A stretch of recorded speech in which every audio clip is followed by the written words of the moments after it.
Welcome to T20 news. హత్య జరిగి 9 రోజులు అయినా కానీ ఈరోజు ఈ ప్రభుత్వం ఎవరు హత్య చేశారో కనిపెట్టలేనంత దద్దమ్మ ప్రభుత్వం అని చెప్పేసి నేను అడుగుతున్నాను. పోలీస్ శాఖ వారు, హోంమంత్రి వీళ్ళందరూ చెప్తుంటారు, దొంగల్ని గంటలోనే పట్టుకున్నాం, దోపిడీ చేసిన వాళ్ళని రోజులోనే పట్టుకున్నాం అని చెప్పేసి రోజు పేపర్లో చెప్తుంటారు.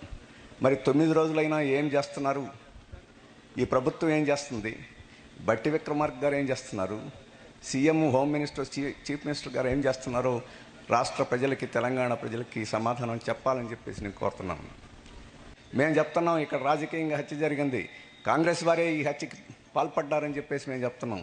కాదని చెప్పుకోవాల్సిన బాధ్యత, కాదని రుజువు చేసుకోవాల్సిన బాధ్యత మీది, ఈ గ్రామస్తులదే కాదు, ఉప ముఖ్యమంత్రిది, ముఖ్యమంత్రిది అని చెప్తున్నాం.